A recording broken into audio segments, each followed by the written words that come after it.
Assalamualaikum warahmatullahi wabarakatuh. Di sini saya akan mempresentasikan laporan praktik kerja lapangan saya di belajarmikrotik.com. Perkenalkan, nama saya Satriawan Yuda Pratama. Saya absen 29, kelas 13 Sija A, SMK Negeri 2 Klaten.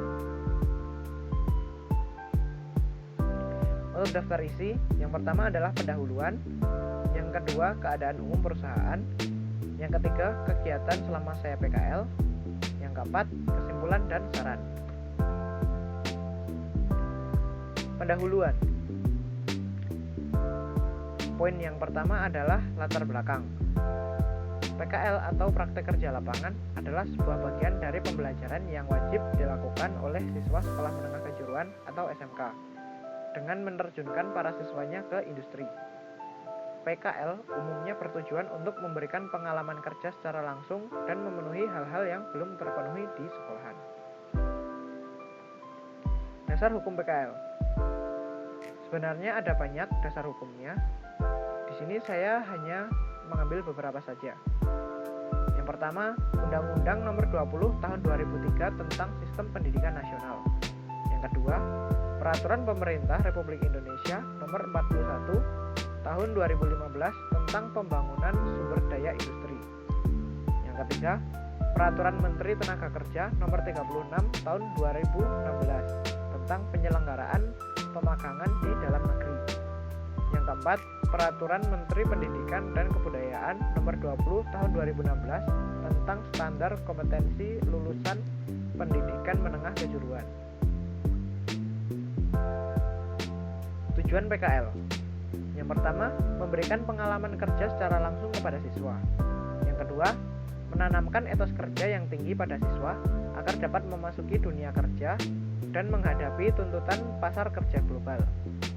Yang ketiga, memenuhi hal-hal yang belum didapatkan di sekolah.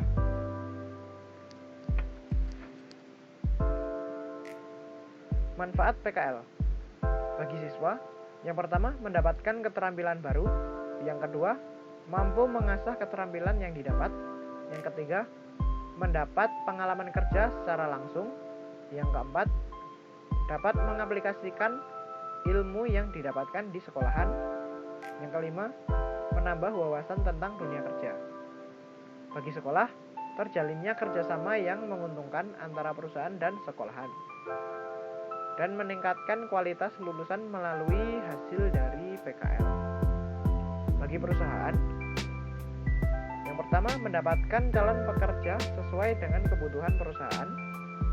Yang kedua, terjalinnya kerjasama yang baik antara perusahaan dan sekolah. Yang ketiga, perusahaan akan lebih dikenal masyarakat sehingga dapat menjadi sarana promosi yang menguntungkan. Tugas dan tanggung jawab peserta PKL. Yang pertama, melakukan PKL selama minimal 6 bulan sebagai salah satu syarat kelulusan. Yang kedua, bersikap sopan, jujur, disiplin, dan bertanggung jawab. Yang ketiga, menaati peraturan yang berlaku di industri.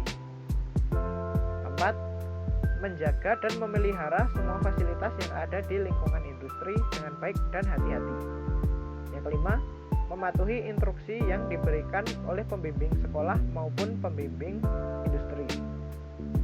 Yang keenam, menjaga nama baik sekolah maupun tempat industri. Yang kedua, keadaan umum perusahaan. Sejarah singkat perusahaan. Belajarmikrotik.com berdiri di pertengahan tahun 2013 dan diprakarsai oleh Bapak Heri Darmawan dan Bapak Akbar Adwir, dua dari sekian banyak mikrotik certified trainer di Indonesia. Visi dari Belajar Mikrotik adalah melihat semakin banyak orang pintar di Indonesia, khususnya di bidang komputer jaringan. Mereka melihat mikrotik merupakan sarana yang baik untuk memulai belajar teknologi networking. Aktivitas belajarmikrotik.com meliputi training mikrotik dan pelatihan mikrotik untuk mereka yang ingin menguasai bidang mikrotik. Saat ini, kantor belajarmikrotik.com bertempat di Jalan Darmo Permai Utara 17, nomor 22, Surabaya. Struktur organisasi. Yang pertama, Direktur Utama. Di bawah direktur utama ada manajer training, research and development, dan accounting and finance. Di bawah manajer training ada asisten training, dan di bawah research and development ada tim support. Tugas dan tanggung jawab personal perusahaan. Yang pertama, direktur utama. Bertugas mengatur segala urusan yang ada di kantor dan mengatur jadwal training. Yang kedua, manajer. Bertugas mengatur anak buah masing-masing, melakukan koordinasi dengan direktur, dan memonitor segala urusan kantor. Yang ketiga, master trainer. Bertugas memberi pengarahan kepada trainer junior dan membuat atau merevisi modul training. Yang keempat, administrator. Bertugas memanajemen training dan melayani konsultasi calon peserta training. Yang kelima, trainer. Bertugas memberi materi training, mengajukan bahan revisi modul apabila perlu, dan membantu master trainer dalam perancangan modul. Untuk yang keenam, asisten training. Bertugas untuk membantu trainer ketika mengajar dan mempersiapkan segala hal yang diperlukan sebelum training. Untuk yang ketujuh, finance. Finance bertanggung jawab atas segala urusan keuangan yang ada di kantor. Peraturan perusahaan meliputi peraturan tenaga kerja, tata tertib perusahaan, dan peraturan kebersihan dan keselamatan kerja. Peraturan tenaga kerja. Yang pertama, menempatkan sesuatu sesuai tempatnya. Yang kedua, berpakaian rapi dan sopan. Yang ketiga, bekerja sama dengan rekan kerja dengan baik. Dan yang keempat, selalu berkomunikasi dengan atasan dan rekan kerja. Tata tertib perusahaan. Jam kerja hari Senin sampai Jumat. Masuk jam 9 pagi sampai jam 5 sore. Untuk jam kerja hari Sabtu, masuk jam 9 sampai jam 2 siang. Untuk jam istirahat dari jam 12 sampai jam 1 siang. Jam istirahat di hari Jumat mulai jam setengah 12 sampai jam 1. Apabila tidak masuk, wajib meminta izin baik secara langsung maupun tidak langsung. Berpakaian rapi dan sopan, dilarang merokok di dalam kantor, dan selalu menjaga kebersihan dan kerapian kantor. Kebersihan dan keselamatan kerja. Yang pertama, membuang sampah di tempat sampah.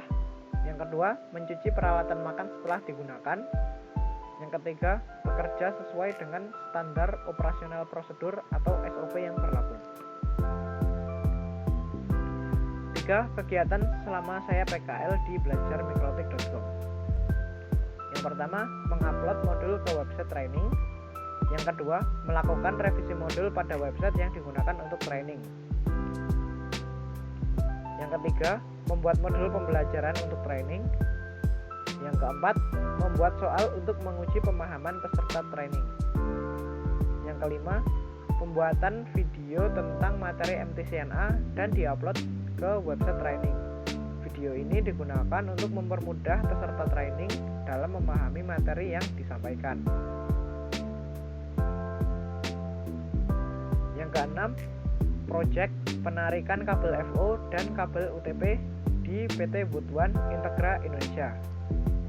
Foto yang kanan atas itu saat penarikan kabel FO fiber optik yang nantinya akan dimasukkan ke wall mount. Wall mount adalah rak yang ditempatkan menempel pada tembok. Jadi di sampingnya itu ada sebuah pos.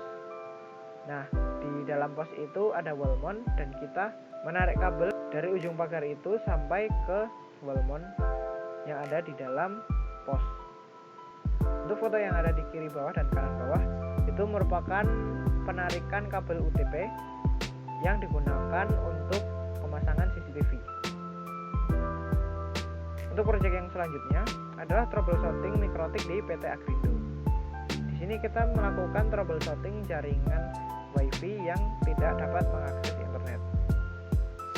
Untuk gambar di kiri bawah, itu saya sedang memindah kabel dari Ether 1 ke Ether 2 karena Ether 1 akan dipasang koneksi internet dari ISP.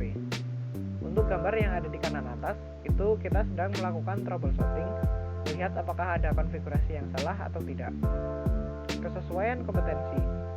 Untuk kesesuaian kompetensi dengan PKL saya di belajarmikrotik.com, yaitu adalah simulasi digital saat pembuatan video materi tentang MDCNA dan pelajaran jaringan pada saat pembuatan modul untuk training dan project. Yang keempat, kesimpulan dan saran.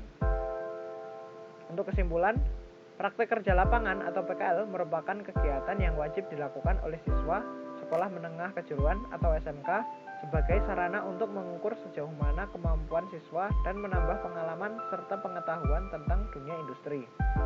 Dengan begitu, siswa mendapat pengalaman yang tidak didapatkan saat di sekolahan. Pengalaman itu dapat menjadi bekal kelak saat siswa sudah lulus dan mulai bekerja.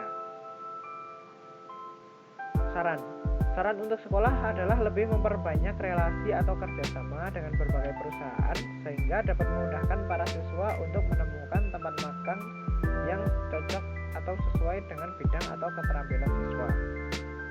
Saran untuk adik kelas, bagi para siswa yang akan melakukan kegiatan praktek kerja lapangan atau PKL supaya mempersiapkan diri baik mental maupun keterampilan agar mempermudah dalam pelaksanaan PKL besok. Dan carilah tempat PKL yang sesuai dengan minat dan bakat kalian agar mendapat ilmu yang lebih mendalam. Sekian dari saya, jika ada salah kata mohon maaf. Terima kasih. Wassalamualaikum warahmatullahi wabarakatuh.